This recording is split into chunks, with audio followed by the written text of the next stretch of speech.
Hey guys, Jordy here for Cinecom.net. First of all, a big thanks to Full Sail University for sponsoring today's episode. I'm going to talk a little bit more about them in the middle of the video. Now, in the realm of filmmaking, my biggest passion has always been cinematography, mostly lighting and visual storytelling. Usually when we start out with making videos, we think of a story and let a group of actors do their play and we capture that. But that is not filmmaking, that's just capturing a video. As the person behind the camera, we are also actors. We just act differently than the talent in front of the camera. Our job is to tell the story through the way a camera framing is done, or how it moves, or the way lights are placed. This is the act of cinematography. Now, we have covered many of these visual storytelling tips before, and you can actually find a playlist in the description down below. And since most of you guys are really enjoying such videos, I thought, let's share 5 new tips.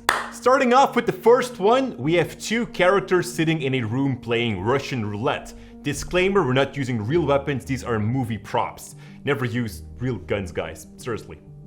Don't do that. So anyways, Jill dares me to spin the roulette and click the gun to my head for a stack of money. We all know how the game works, but as I do that, I start to think whether or not I should do it. In other words, I'm struggling with myself. Now, we're shooting this handheld on a wide-angle lens, and this way the audience is already closer to the character, feeling more involved and present. But as I start to struggle with myself, the camera moves forward, getting very close. Now we keep the shot rolling and don't cut away. The audience is being forced to look at my struggle and possible cruel that is about to happen. And once the gun is fired, we hear a click. We don't cut, just like the character, the audience also wants to take a deep breath. So keep rolling and slowly move backwards as I put the gun down.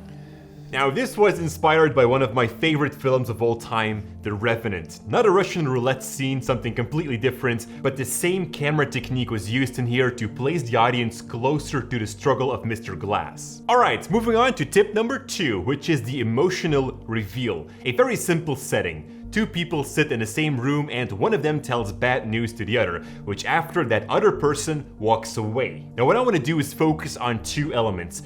First of all, Jill is going to tell me the bad news. After I hear that, I walk away out of the frame. Here I want to show the emotion of Jill first, as this is super important. Just think about it. You took a drive with your dad's car and you made a big scratch on the side. Think about your emotion when you're about to tell your dad, or worse, the emotion right after you told him. That is an important feeling, which therefore we frame on Jill.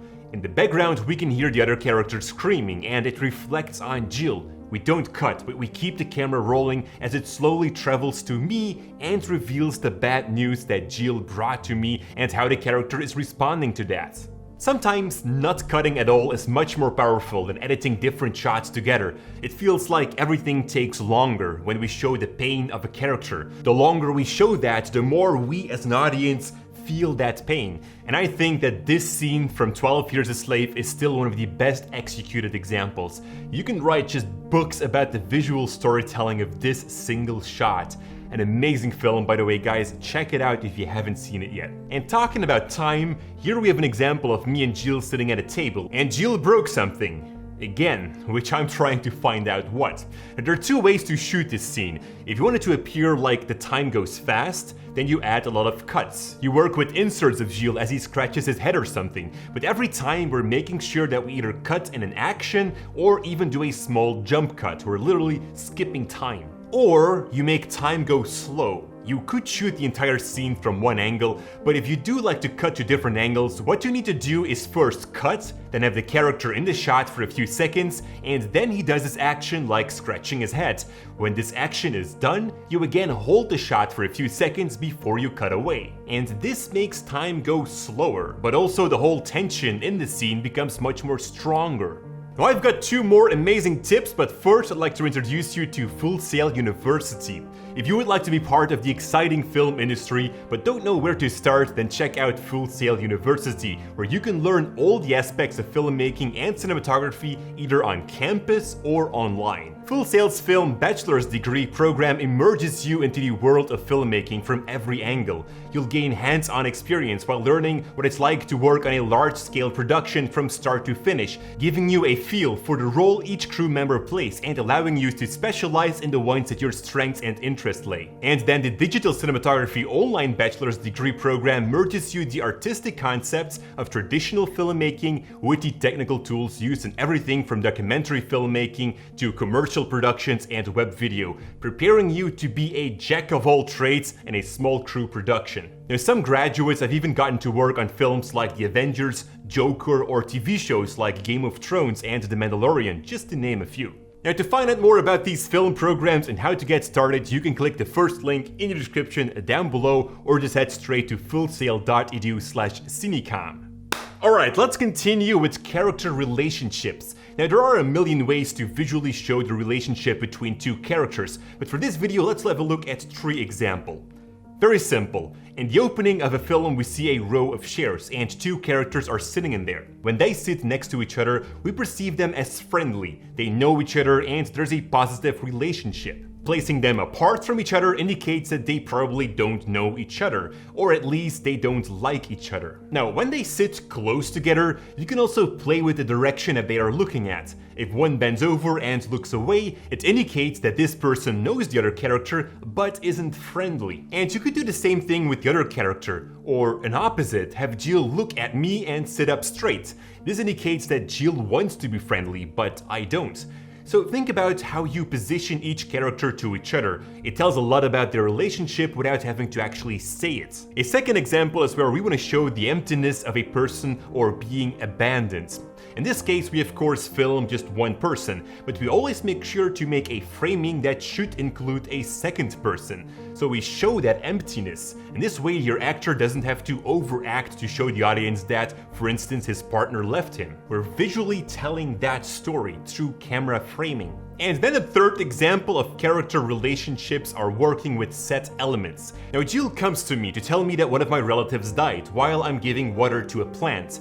In this framing of the shot, the plant sits between us, and it works as a visual barrier. It puts the both of us in a separate room, creating the feeling of being alone. I just got very bad news, and instantly the audience knows that I need to deal with that alone. Jill is not there for me, and such a visual barrier can also be used for many different stories. And this brings me to the last visual storytelling technique. We've got someone entering the room and he says to me, "I need to tell you something. You might want to sit down for this." We have 2 positions in this scene, me or Jill. And we, as the cinematographer, we can choose which party the audience needs to feel for. At the moment where I am about to sit down, we can make a lift movement and go down with the camera as well. Doing this, the audience will feel with my character. Now, doing the opposite and keeping the camera still or even lifting up, the audience feels with Jill, who's about to bring some bad news to me. So, as simple as a small camera move can push the audience to which they need to have an empathy for. Are we telling the story from the character who is sitting down and how he is about to experience the bad news? Or are we telling the story from Jill and how he deals with announcing the bad news? Just think about it. And those were my 5 visual storytelling techniques. I really hope that you enjoyed this video, and if you do, let me know in the comments down below if I should make these videos more often. Thank you so much for watching. Thank you Full Sail University for the support, and as always, stay creative. Alright, Jill, kom. You wanna go play some baseball or something outside? Yes. Mark died. Oh, sorry. That's completely broken! Oh no, it's just a lens. It's okay, Jill, it's just a lens. It's just detached. It's okay.